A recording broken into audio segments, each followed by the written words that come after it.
started now that April is here. Perfect. Well, thank you everybody for coming. Kirsten and I will go ahead and introduce ourselves a little bit, and then we probably have about 45 minutes worth of content to share with you, some things to give you updates on what ACUHO-I is doing. And then after that, we'll take whatever questions you might have. I think one of the statements that I made when I was giving the introduction and updates on ACUHO about the P3, I had many people ask me questions, and I want to find out more about that, and I want to find out more about the task force, and where can I get more information? So certainly we're curious what you might have a few more questions about, and so we'll be able to spend the last little bit of time together talking about that. But my name is Linda Kasper. I currently serve as the Executive Director of University Housing at the University of Georgia. And my name is Kirsten Kennedy, and I serve as Associate Vice President for Student Housing and Wellbeing, and I have my Executive Director in the room, so she can correct me if I'm misspeaking about South Carolina. Wonderful. Well, to start off, this is the current Executive Board of ACUHO-I. Just kidding. This is one of those foundational photos. Who's that? That's me? I know. I looked about that happy when I was giving the welcome, I think. Somebody sent me a picture. I'm like, did I smile at all? We really want to just give a little bit of a plug or a little bit more understanding on what ACUHO-I looks like. So clearly we're all at SEAHO right now, members of SEAHO. Many of us have served in leadership positions at SEAHO. For ACUHO-I, there's a lot of different opportunities to get involved. And we'll talk about some of those here. But on the executive board, there's the executive committee, which is currently the president, an incoming president or vice president, and then it's a 3-year cycle for the president. I can't remember what Peter's title is. Dun, dun, dun. President-elect, yes. No, we got rid of past president. So right now, Alvin Sturdivant currently serves as our current president, and starting January 1st, he just transitioned into that role. Vaughn Stange from University of Iowa will be the president for 2020, and then coming in then after that for 2021 will be Peter Galloway. This summer, the nominations committee will be open again for elections, and so you'll get information on that for running for one of those kinds of positions. Also on the executive committee, the treasurer or secretary and treasurer also sits on that role. Aside from that, then there's the executive board, which has a number of directors of specialty areas. So I currently serve as director of residence education. It's a 2-year term. I just started the second annual term of that. Kirsten serves as knowledge enhancement director, and she is part of a 3-year term. And so as you look at the different roles and positions, I know my position will be one that is open this summer. Kirsten has 1 more year remaining on the board. Her and I started at the same time. But there's a number of different positions that are available and things like that. Sometimes when we're there, we speak not just from our area of expertise, but we speak in general to try to make sure that the board is making good financial decisions, things like that. There is more. If you have been a part of ACUHO-I for a long time, you'll notice that the structure of the board and things like that has changed quite a bit as time has moved on. And it really is much more of an advisory committee. As the central office in ACUHO-I continues to be more the experts and the doers in that role, they're asking us as executive board less and less to roll up our sleeves, but more to offer that strategy and looking at the organization and the health of the organization 5 years down the road, 10 years down the road. Where do we need to be going? So I think what you'll see is we're giving some of the updates here that we're looking 5 years, 10 years down the road. What are those new things that the association needs to be investing resources in and giving more attention to? So I'm going to turn it over to Kirsten for about the first 20 minutes or so. She's going to talk about a lot of things that are in her area, and then I'll come back up and talk with you then. So as Linda mentioned, one of the things that the board is supposed to be doing is acting in a strategic manner. And some of you may remember when Tom Ellett was president of ACUHO-I, one of his big pushes and one of the things that he needed to get done during his presidency was to develop a 5-year strategic plan. There were a lot of feedback sessions. Those of you who know Tom, he tried to talk with each SHO at every institution to get feedback and input as he and the board at the time were developing the strategic plan. And I think this was one of the first steps to have us, as the association has evolved over time, to really make the executive board more strategic in nature, like Linda said, rather than roll up your sleeves and try to get stuff done, because we're doers. So our natural inclination is to do stuff, and this role is a little bit different. So out of that came 4 cornerstones or 4 strategic primary goals called the pillars of the plan. And so through all of those feedback sessions, knowledge resources, influential leadership, community, and education came up as those 4 pillars. But 2 of them rose to the top for more immediate need, and those were knowledge resources and influential leadership. So what I'm going to talk about is mostly the knowledge resources, and then Linda will get into the influential leadership. So one of the things that came out of that strategic plan was ACUHO-I was collecting data, but not necessarily in a way that could be fed back to the membership to be useful. And those of you who have gotten the emails to go fill this out know that it's no simple task. In fact, if you're in a large organization, you probably farm this out to several people and have one person enter it, because it can be overwhelming if you don't have good resources to get it done. However, if you submit it in multiple years, you have access to your previous data, which I don't know about you, to have all of the data in one place just for your own institution is great. And then to be able to benchmark and check against other institutions, I would say specifically, as people are saying they're not getting paid enough, and you can go in there and look, okay, in the SEAHO region, what are my entry-level residence life coordinator hall directors are making? Or you can do comparisons to your conference in some cases. So it's a good way to be able to have not only your own data, but to look what's in the region and what's nationally, because you'll get questions both ways, right? You can say things like, well, the national data shows this, and they go, well, is that true on our campus? And you can say it's true on our campus. Well, how are we compared to the rest of our region or to the country? So there are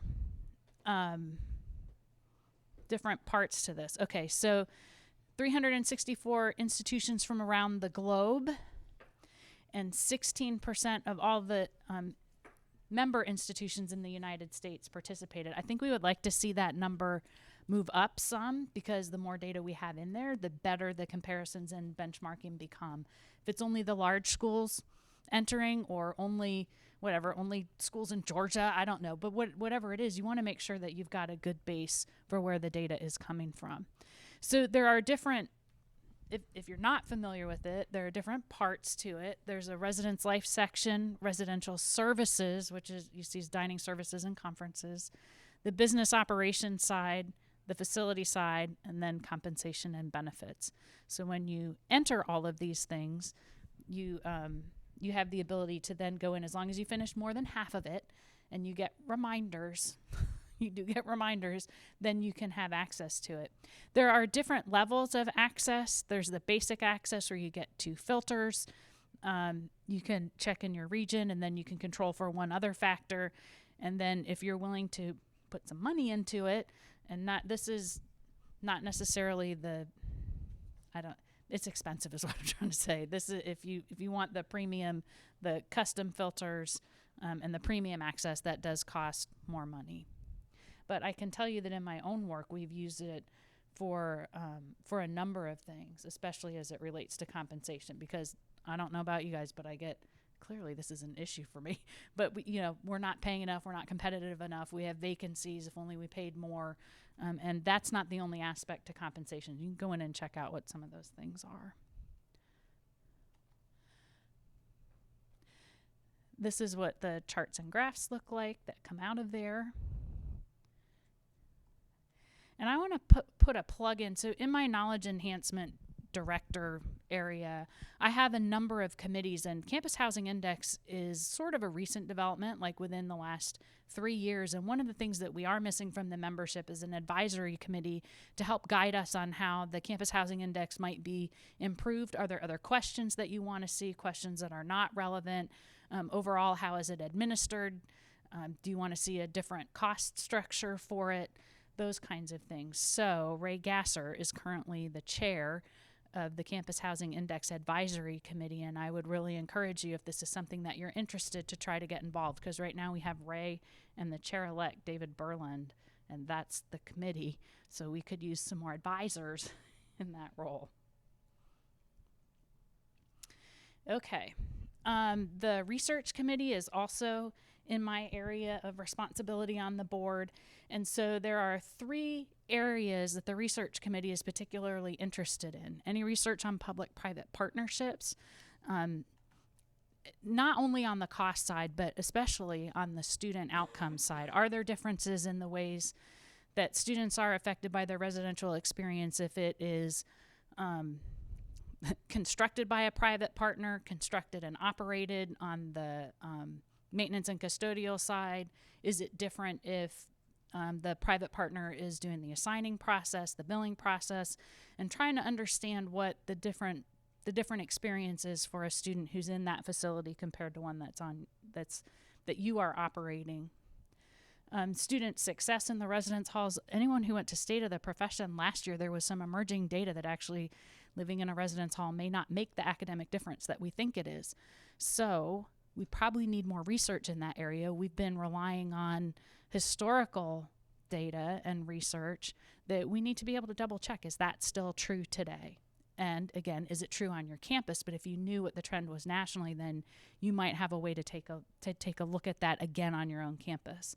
And also student outcomes, and I would say as accreditation, if that's looming for anyone, this is a really big topic about not only what are you doing, but is it effective? So we have 2 different categories that the research committee is working under. One is a research grant. Maybe you are a doctoral student working on your dissertation. You have some costs associated with that. This is a great place to pitch your proposal to get some funding. And also sponsored research, which I'll talk about second. Wanted to give you just sort of a snapshot of some of the things that have been funded. So we have gender inclusive housing, using inclusion assistance with a residential curriculum, architecture of belonging, the roles of residence hall spaces and undergraduate student experiences. We have an architect in the room. Maybe that's one you want to go check out. So a lot of different, this is not comprehensive. I just tried to pull a snapshot of what had been funded. Yep, you have to use, this is being recorded, so you got to use the mic. I'm so sorry. Okay. No, you're good. I just wanted to know where do we have to go to contact that organization to apply for a grant? So the question was, how do you apply for these grants? If you get the ACUHO-I every week sends out a connections email, and there are instructions in there. So coming up in April is when they'll put the call out for that. Yeah. Yeah. You are good. Look at this. My very next slide, April, segue. Like it says, from any field and any career level are invited to submit research proposals around the research agenda. So those things that I showed earlier are the ones that will be given priority in the funding process. Then there's sponsored research, which is a little bit different.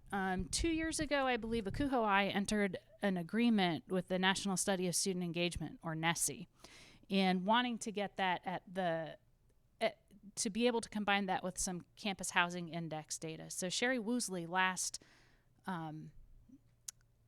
in Denver, did a presentation about how can we use those two separate data collection places and draw some conclusions. So, for example, if you were able to pick up in the NSSE that study habits were not what you wanted them to be for your institution with students, and then you figured out that that you had been decreasing your budget maybe for things that would help enhance student success. Maybe your study areas got turned into temporary housing because you had overflow. And you can begin to connect those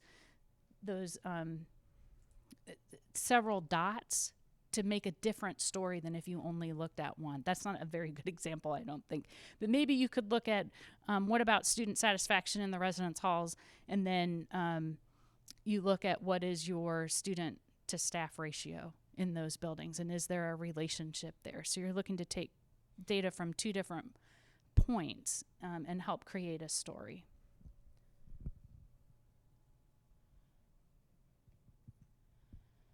All right, Linda's up.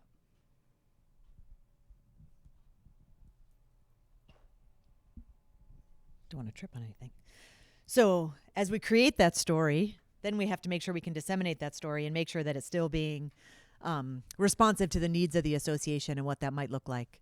Oh, I do need that. Thank you. Being a part of influential leadership, again, we know that our organization is changing. And while we are all able to attend a conference, come, break bread together, network, have conversations, not everybody on our campuses is able to come.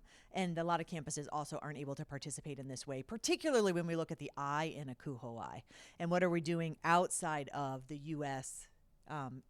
Centric mindset that some campuses have? What can we learn from others, whether we add Canada in there, South Africa, Australia? ACUHO-I is partnering with the Manasseh region, and actually I'm going to Kuwait next month to participate in a conference there that's looking at North Africa, Middle East, and South Asia in terms of the campus housing that's happening there. So what can we learn? How can we navigate that? And so again, the landscape is changing quite a bit in terms of what that looks like. So ACUHO-I has adapted, and these are just some of the ways that they've adapted. One is to create task forces. And one of my favorite things is in 2015, we created a task force to figure out what the task force process should look like. And so this is what the committee sort of came up with. We need to identify some strategies to look in depth at the issue, whatever that is, that has come to light. We need to make sure that there are actually some tangibles. What are some of the actions or outcomes that we hope to see as a result of looking deeper into this issue? How can we leverage some current associations or partnerships that are taking place? For example, if we look at that Manasseh region, we're partnering with NASPA that already has a strong presence in that region to go to their conference and say, hey, housing professionals, let's just come one day early to talk about housing issues as you're already coming. ACUHO-I doesn't need to do the hard legwork to get an association started over there. We can leverage, again, what's happening already in existence, and that's just one small example. There will be more that we'll talk about. And also identifying some responsibilities or some actions and a timeline for when we may want to see change in some of these things. Over the past few years, here's a few issues that have emerged through the task forces. Anyone in this room served on a task force in any capacity the last few years? I know Lionel. Okay. Julie, yeah. Okay, perfect. These are just some of the issues. So again, these are somewhat topical, but also sort of game changers on our campus. So if we look at like fair labor standards, which isn't on here, but that was one we looked at a couple years ago. That was really important when it was coming out. The Department of Education actually had a listening tour that happened in the fall to try to see what the impact of the Fair Labor Standards Act was. And I know that ACUHO-I sent members to those listening tours. There were about 6 of them that were in the country to try to influence. Now, clearly higher ed wasn't the only industry that was impacted by that. We were just one of many, but allowing people to hear what that impact is and then letting the Department of Education figure out if they're ever going to take that pause off of it and make a different decision on what that is. We're still waiting, but the listening tours happened in August, September, and October around the country. Some of these issues, again, we're going to talk a little bit more about one of these a little bit later as we break them down, but these are just some of the topics that emerged, and there certainly are others. And what ACUHO-I and the executive board are really trying to navigate is what are the ones we want to give resources to, because clearly there's budget decisions and some promises that are made as a result of each of these. And we can't be all things to all people. We want to go in depth. We want to make a difference, but we're also looking, again, as we said in the beginning, 5 years out for what we need to do to make sure that the association is armed with the tools that they need to be successful and that we're still going to be relevant in these areas. It's also owning our space in some of these areas. And when I talk about the P3 task force, or I talked about that a little bit earlier, public-private partnerships, one of those is that ACUHO-I, we don't believe, has really owned our space in this area a lot. And so what are ways that we need to be doing that? Making other partnerships with other organizations, what that might be to make sure that we are, again, armed with the right details that we need to serve the students on our campus and serve our institutions in really smart, creative ways. Some of the things that are responsive or that we do with this is creating public statements. Oh, I knew I'd drop my glasses. I was going to read this organization because I knew that I couldn't say it. But one of the things that ACUHO-I recently has done, and this was in the last 2 years, was join some associations to actually have some lobbying efforts in D.C. So some of the impacts that are coming across the Congress and Senate, we can actually have some influence in those. So we joined the SAHEC, which includes NASPA, ACPA, NERSA, and ASCA, the conduct one, are all members of those. And really, just recently, we gave some information to the Department of Education regarding Title IX and the proposed changes that came out. So again, we know that that heavily influences not only the work that we do serving students, but also the students that are living in our residence halls. And so housing certainly should have an opinion and try to be influential from a lobbying effort on that. And so that's just one example of some of the more recent work we've done. Increasing the amount of webinars. We've changed some of our structure with our volunteer structure. We were recognizing that people weren't willing to give such a long-term commitment to some of the volunteer associations, the task force, for example. But people were willing to give deeply for 6 months or 9 months. But that 2 or 3 year commitment isn't something that people are willing to give and or can get their institutional support as much. So we're trying to be adaptive with that and changing our volunteer engagement opportunities so that we can take advantage of what people are willing and able to give and still keep their day job also, which is paying the bills. Creating more partnerships. We've created a bunch of just-in-time series. Again, more kind of pop-up, day-long, 2-day-long sessions around the country at different institutions focused on different events, maybe 90 people, 100 people, so not as big as a national conference. And we can be really quick and responsive in what that might be. Doing some straw polls, again, where is the association with this? And how can we then help that information sort of feed some of the lobbying efforts that we have and or just gather the information. You know, I know frequently in Georgia, I'll reach out to Georgia housing officers to say what's happening on this issue on your campus because my vice president wants to know. I'll reach out to SEC housing directors to say, what are other SEC institutions doing? So it's another way for ACUHO-I to be just as relevant to say, hey, what's happening here? And they will then push out the information. If you participate, they'll usually give you the information about a week or so ahead. And then you can actually be then hopefully more knowledgeable on your campus to say, hey, this is impacting 60% of all the housing profession, and this is how it's impacting that. Whether that's showing up on your campus or not, it still can help prove your kind of credibility and worth, we believe, on your campus. So that's one thing that we do. Another thing, this is a new book that just came out last year. Again, partnering with ASCA. Most housing organizations play a pretty large role in conduct and adjudication, minimally documenting students. And so what is the specific role of the res life practitioner in this? How can we be great partners? What have been the ebbs and flows of having conduct 100% in housing, to have it 100% in the dean of students, to partnering, to having memos of understanding, et cetera, et cetera. So there's multiple chapters in here that focus on a lot of different issues that may be relevant for you, may not be yet, but might be in the future. So just one publication that's a new publication that we thought really was something that was needed. There's also an enormous amount of case studies in here. So as you're doing your training over the summer with staff or ongoing professional development, it could be a really easy, again, resource for you to use to try to help make sure that you're being relevant on your campus and engaging people in topics that they may not otherwise think about. We love community. We love engaging with others. Here's one example of one of the task forces that happened last year. And I mentioned this briefly when I just did the opening updates for ACUHO-I, but just to break this out a little bit more about how it works. So last year, it was really a state of the profession last year. There were quite a few professionals that were saying, what are we doing? Is this too much work to add to an 18, 19-year-old student? I mean, just alone if you think about what loneliness and homesickness used to mean in the 90s and what we asked RAs to do to further connect students to what that means today with the amount of anxiety and mental health and suicide ideation. And we don't see this just in our students, but we see this in our staff as well. One incident with a student can take hours and weeks of work. And so we are asking our RAs to connect. We're asking our hall directors to connect. And is that reasonable? Is that a 40-hour-a-week job? What is that looking like? So that's just one example of the multiple roles that have evolved over the last 20, 30, 40 years. 10, we'll throw that out there. But what we did is, how has that role evolved? How has it changed? How have we as an organization changed and adapted as a result of that? We presented some of that information at the ACUHO-I Executive Board in January, and they accepted that proposal. We're now releasing the folks that worked on that task force last year. And one of the results of that is to create an advancing professional task force for this year.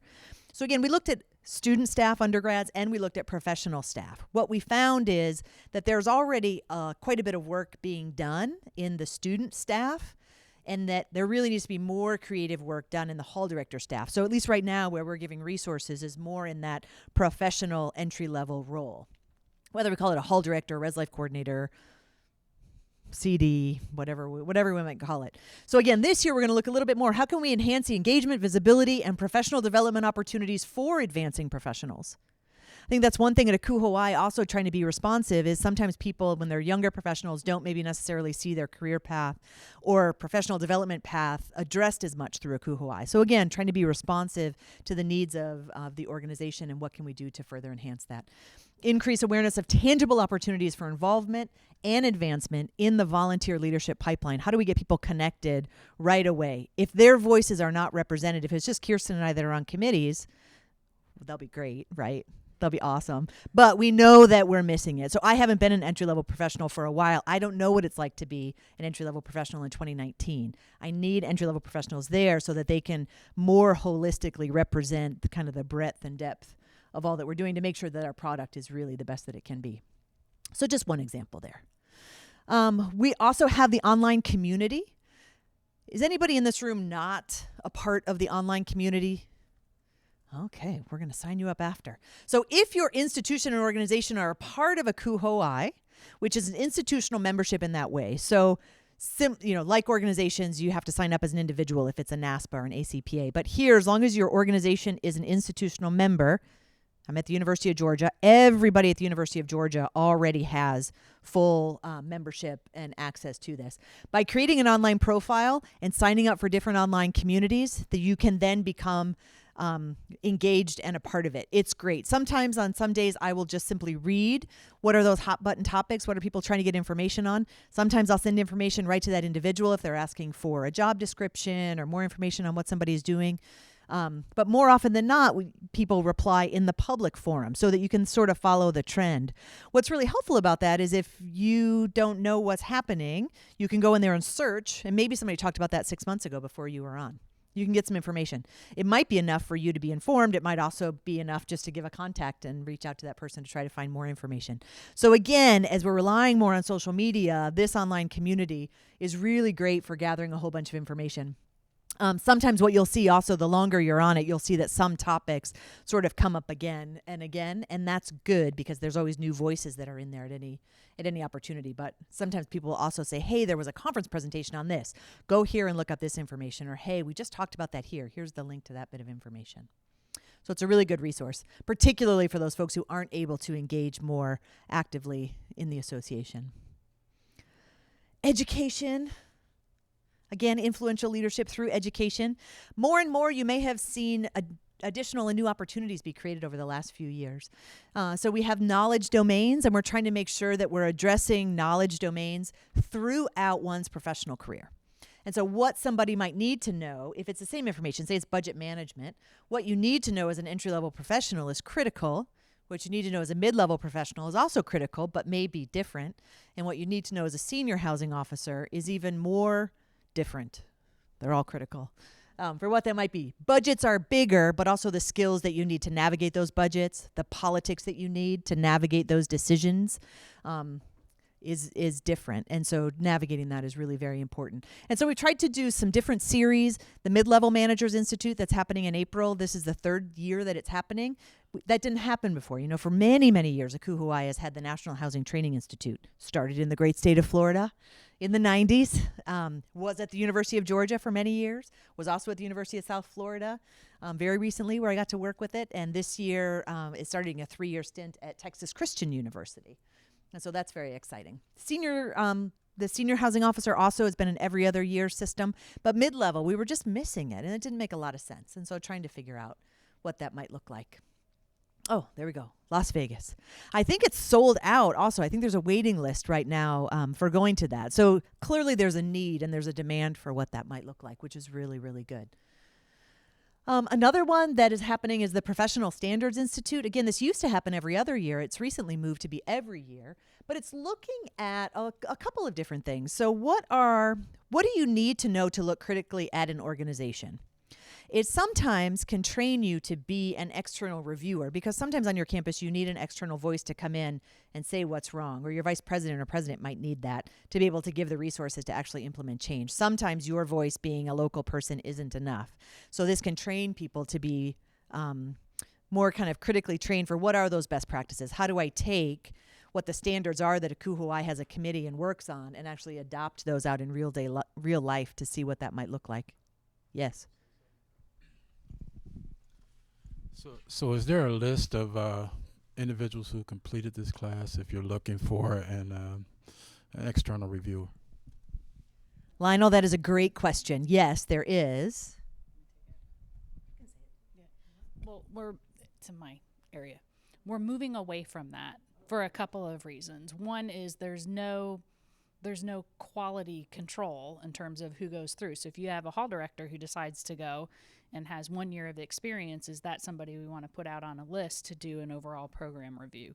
So that's part of it. The second thing is, in a time of scarce resources, when maybe you can't afford to bring in an external reviewer, it helps you take the self-assessment guide from the professional standards so that you can do your own review and self-reflection using the professional standards, so that you can identify areas where then you may need an expert in some area. Maybe you think your programming has broken down in Res Ed and you want to go to a curriculum. Well, that's a different consultant than my facilities are falling apart and our work order system doesn't work and students are always posting on social media about this stuff. That's a different issue, and you would want a different kind of expert to help you solve that kind of problem. It does help people learn how to look at it critically, but I think ACUHO-I is going to be moving away from publishing that list as a go-to list for external reviewers. So one thing probably to do, though, is to talk to the chair of the Professional Standards Institute, or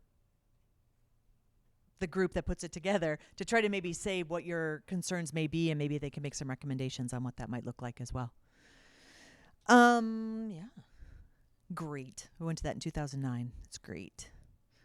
Online learning, again, when we look at how many people are not able to devote the time, money, resources, and some of this can be because your institution isn't able to support it. Some of it could be because I have kids and I cannot go away for 2 or 3 days. So these are some things that we have done to create a certificate program online in getting this information. What I will say is these are not fluff programs. If you sign up for these, you're going to have to devote solid time away from the day-to-day distractions of our work to really hone in on them. But what I'll say as a result is I think that they're really robust programs that can get you to think about things differently. It can help so I came up predominantly through the Res Life side.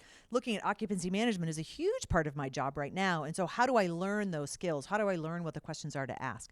There's multiple ways to do that, but this is certainly one way that the association has tried to say this can really give you much more breadth and depth in what that might look like. Do you have a question? To speak in this. All right, so everything on the list up there is, you guys have talked about it quite a bit already, or I've seen it, on other slides. The only one that I haven't seen yet that I wanted to ask you guys about is the homelessness and food insecurity piece. That sounds huge, and I just wondered about what does ACUHO-I doing with that? That is an amazing question. And I don't know if I can speak with a lot of depth on the specificness of that online course. Has anybody in this room taken that course? So next year we'll have an update. I don't know, though. That's a great question. That's really big on our campus. I work at a primary black institution, and we have so many students that are suffering with homelessness and food insecurity. And it's really hard to be the director of housing and have all this housing and empty beds and so many students who can't afford housing and food anyway. So it's really big for me, and so I didn't even know that resource was available. Well, I'm glad you came today. So it certainly is. And you're right. Across the nation, I think that is something that a lot of people are looking at. And some of us have dining as part of our portfolio. Some of us do not. Either way, with housing and whether you require a meal plan or not, there's all kinds of implications for what that might mean. Sometimes the results are in the counseling center, the dean of students office. Like there's a lot of other offices on some campuses that have owned this issue and some of the response to it. But in some campuses, it might be housing that is the one that needs to step up to own this. And so let us know how that is. I'll be curious. We also have the annual conference, ACE, happening in Toronto, Ontario, Canada this year. Get your passports ready. if you have not come already. It should be a really, really great conference. Already with some, I think it's next week that the early bird registration ends, and we're already trending for this to be one of the largest conferences, looking at numbers and people who have signed up already. So it should be, again, a really great conference.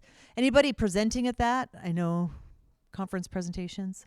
You can be proud. Raise those hands. That's good. Perfect. Thank you. Good stuff.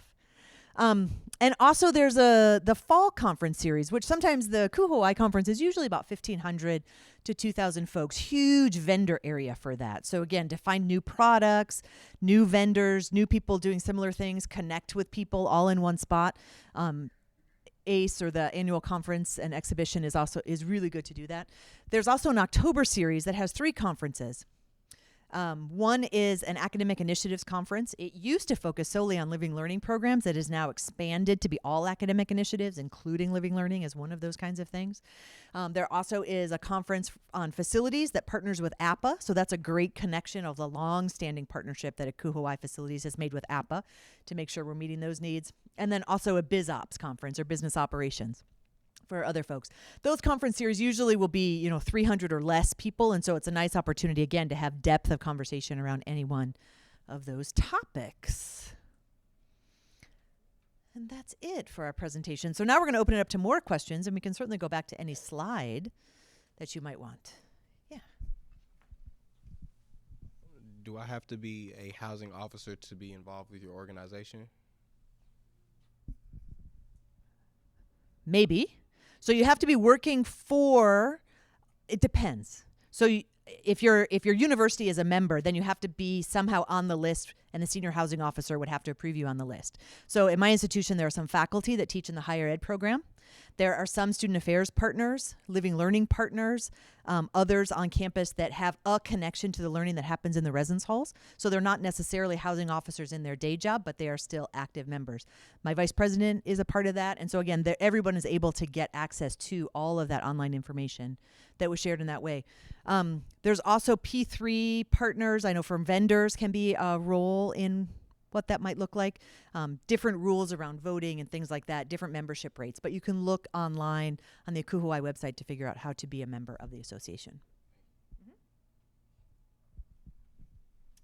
Thank you.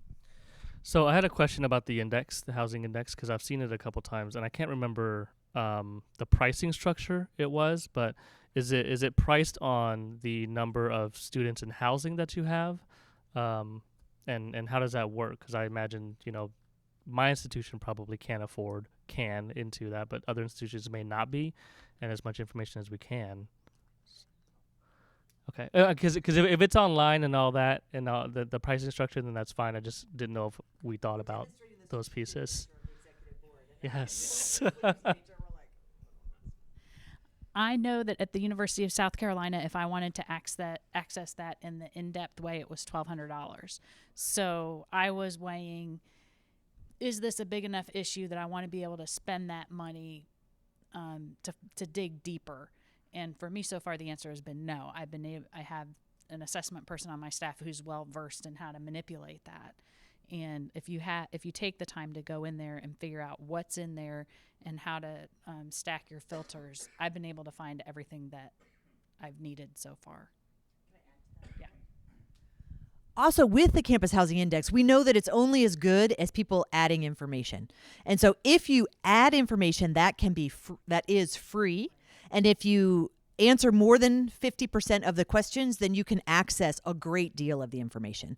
So that rate will give you even more depth of trying to be able to compare like institutions, whether that's in the state, religiously affiliated, size of beds, et cetera, et cetera, et cetera. You can pay for that, but there's a lot of information that you get for free. And so again, like in Georgia, it's only as good to compare Georgia institutions. It's only as good as if all of the institutions submitted the data. And so ideally, it's the third year now, trying to increase the amount of participants in that. I know that wasn't your question, but I added it in. For the folks at home. You also mentioned the NESE research and tying the NESE research to the NESE data to the Campus Housing Index data. Is that information available yet? I know that you had said there was a study that was kind of correlating those two. I was just curious about where you are with that. Yeah, there's actually one more piece to that, and that's EBI or Sky Factor data. So it's actually the 3 that are being triangulated. I would say that there isn't anyone right now who's doing that in a comprehensive way, but it's more topic by topic. So when Sherry Woosley did it, she was specifically looking at how do you connect the Campus Housing Index to EBI, and then one step further with the NESI. So it's more on a case-by-case basis right now. And Linda, do you know more about that? I mean, it was 2 presidents ago, and it was her initiative. So we're still trying to fulfill what her vision was for that. So it's not like there's a raw, like this data bank. Right. So yeah. Right. So the question is there a raw data bank for you to mine? The answer to that is no, and I think that has to do with privacy kinds of things, because it's all the different institutions. So I would say access to that is going to be not you get to go in and play with all the data the way you want.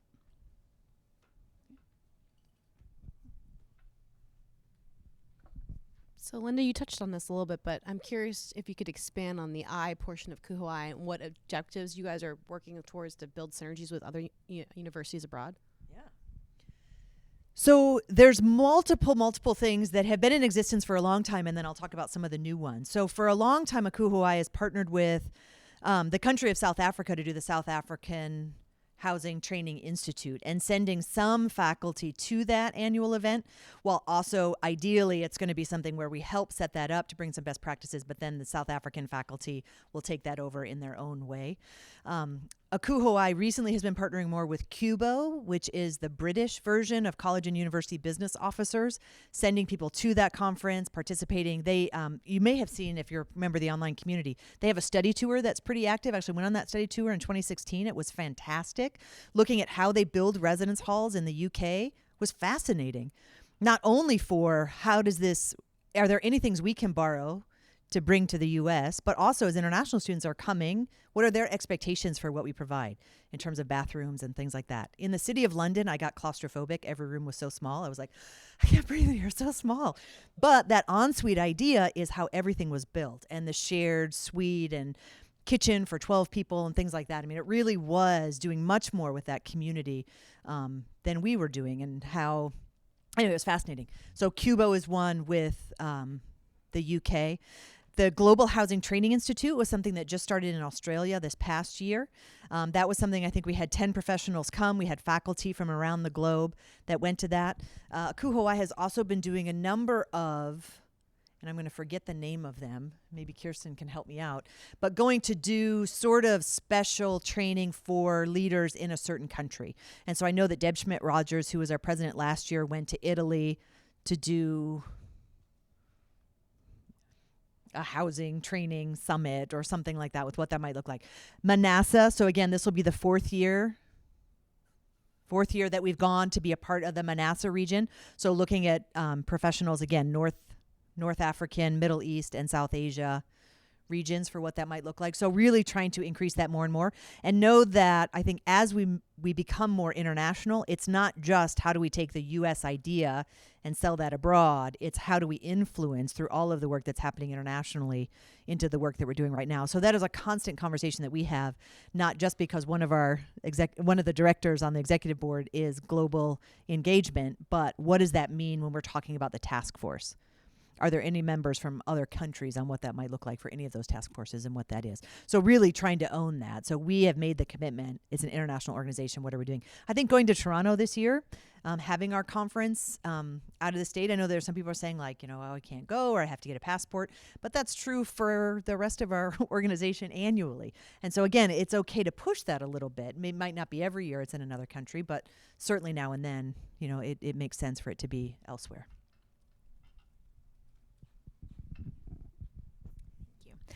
You mentioned task force and especially kind of the roles of the live-in staff members that you worked on this year.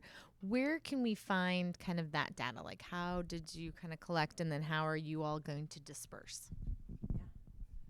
So it really was the role. It was a 12-person task force. And so we worked on committee and we did research and we tried to see what were the issues. What we did through the task force isn't as much as a roadmap of how to fix it or how to get the information out, but it's looking in that 5-year plan.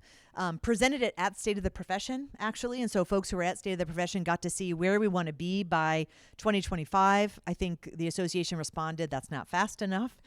So how do we make sure that we adapt that? Because again, to make something sustainable, we want to make sure it isn't just a one and done type of thing, but what do we need to do to infuse this into some of the knowledge domains, to infuse this into the mid-level training and the senior housing officers training. And so there's some time to build that into the curriculum as some things, figuring out what falls off the plate when these new things fall on the plate as well, in terms of figuring that out.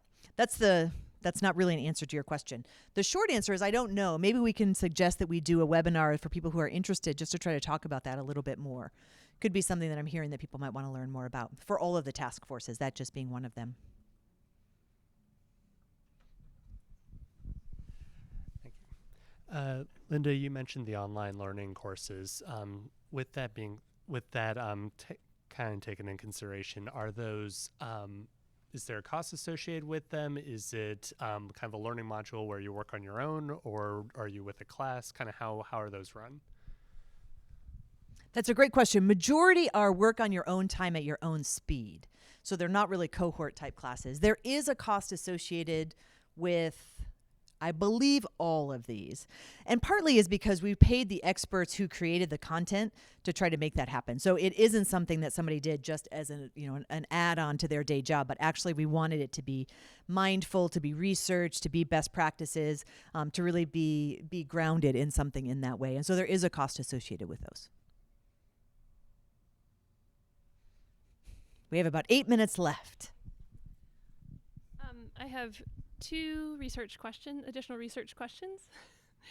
One of them is about the Campus Housing Index, and I was curious if you could describe the information that you have collected on facilities. That was my first question. And the other question was about the research grants, and you shared a couple of the grants that have been funded, and I was just curious if we can access the results or the reports from those grants.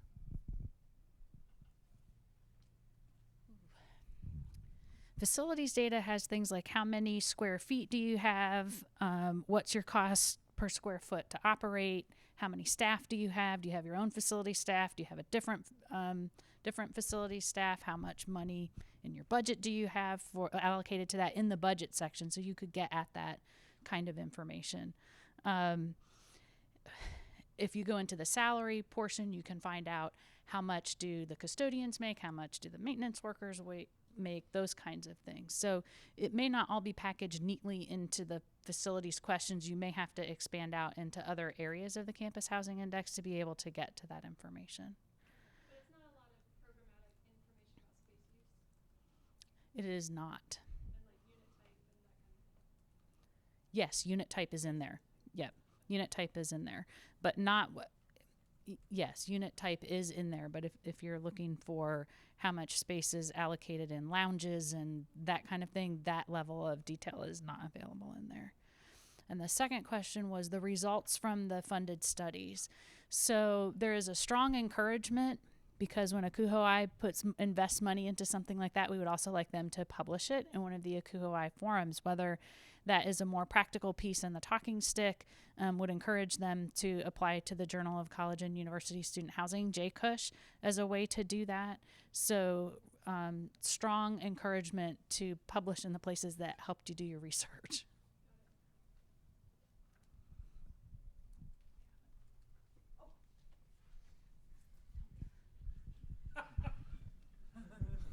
Hello.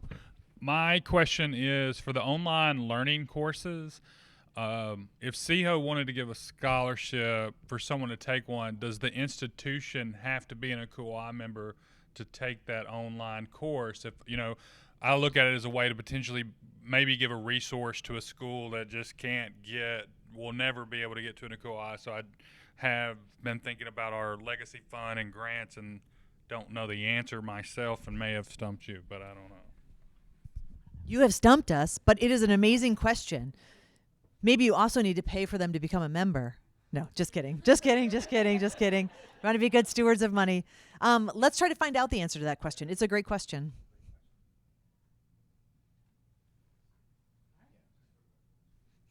All right. I think we're going to wrap it up at that. Thank you very much for coming. I'm grateful that you all are all at SEAHO and investing in your professional development, and let us know if we can help out more, and we'll see you around the next couple of days if you have more questions.